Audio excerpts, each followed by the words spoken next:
So bike radars have been around for quite a while. Typically, they were upwards of about $150 to $300 depending on which brand you went with. The market was primarily dominated by Garmin and Magine, and now there's several other brands out there that are starting to produce their own radars. A few months ago, I started reviewing the Magic Shine R300 and was kind of disappointed with that. There were a lot of false positives, and they never really addressed those issues whenever I confronted them about it. And then Ravemen actually reached out to me and asked me if I was interested in reviewing their NT201. I was a little bit hesitant considering that this is only an $89 bike radar. I thought, how good could this actually be? But you know what? Sometimes some of these budget price products actually can surprise us. So I said, sure, send it on over and I'll take a look. So this is the Ravemen NT201 bike radar, a super simple but super budget friendly bike radar. And my question is this any good? Well, let's take a look at the actual body and design of this to begin with. The radar portion is going to be right down here, and then up here you do have a tail light that has multiple flash modes. The nice thing about this is that there are some side openings here that allow light to shine through, so you will get a little bit of light through the side. So if there are any cars that are going beside you or pulling up alongside you, they'll be able to actually see this light also, not just from directly behind you. This uses a traditional light mount that straps to the seat post on your bike, and I found this to be really good and really secure, pretty standard for most rear taillights.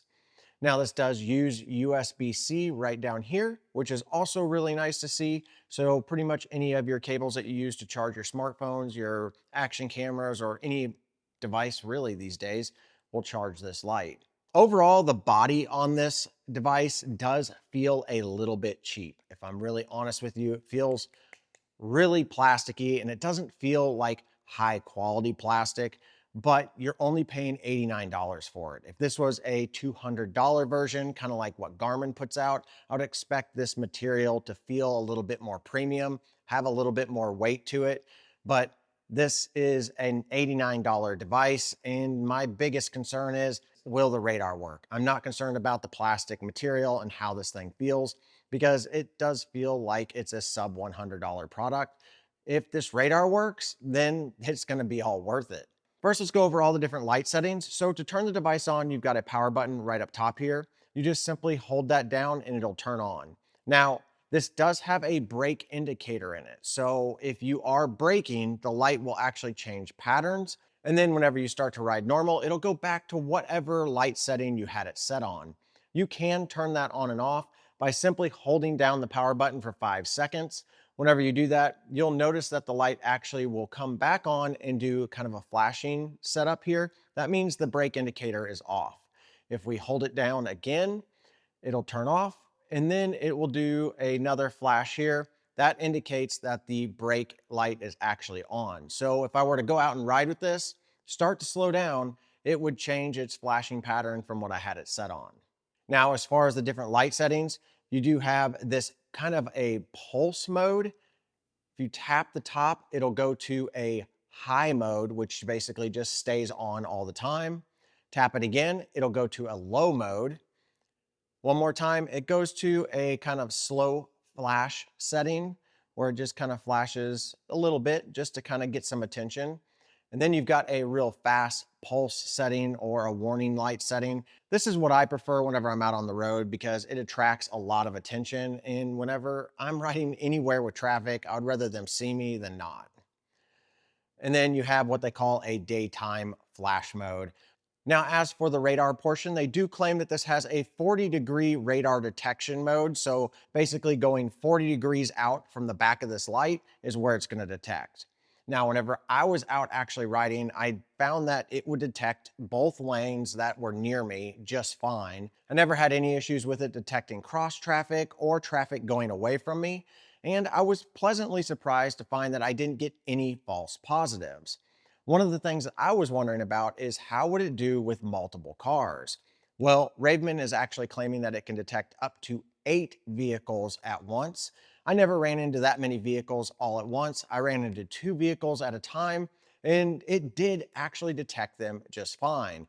Now, I used my Koros Dura computer to actually display the radar information for me, and it did appropriately show the two vehicles going up the right side of my screen. And really, once they got to the top, they were right next to me and ready to pass me. So I felt like the detection on this radar was really, really good. I was really surprised that I didn't get any false positives because on other brands I've tested, I've gotten false positives almost every single time, no matter which brand it was. But with this one, on that particular ride, there were zero false positives and there were zero misses. Every car that was coming up behind me was fully detected. So for 90 bucks, this is pretty surprising.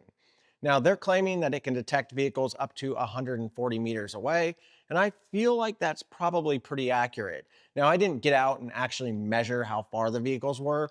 Just simply, once a vehicle showed up on the lower portion of my screen, I turned back to look, and most of the time, those vehicles were pretty far back. And I would say that was easily 140 meters, if not a little bit further. So it detected early and it detected accurately, which is exactly what you want from a radar. They're also claiming that it can detect cars going as low as 6 miles an hour all the way up to 99 miles an hour. Now, they do claim that you can get upwards of 23 hours on this. I haven't actually done a longevity test on it, but most of my rides usually range for less than 4 hours. So I'm probably never going to have to worry about running out of battery. But if you're somebody who wants to go on a long adventure, multiple days where you can't charge, then 23 hours is the maximum that you can expect out of this particular device. So there you go. My thoughts on the Ravemen NT201 is for 90 bucks, it's a really nice peace of mind. And as of right now, it is the best radar I've tested under 150 bucks. So I'm actually really surprised by this. I can't believe that they were able to produce something that actually worked as well as it did.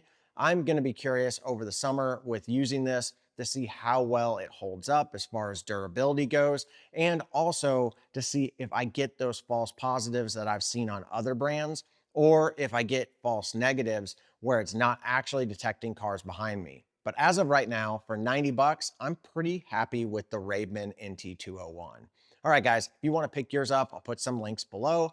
Go ahead, hit that subscribe button if you've enjoyed this review. Leave me a comment, hit the like button. Let me know what you think of these radars and if you've ever used a radar. And if you have used a radar, which brands have you used and which ones do you prefer? And also, if you're really enjoying my content, definitely jump over to my Patreon page, Mike's Unlocked Garage. There you get early access to all my videos across all my channels.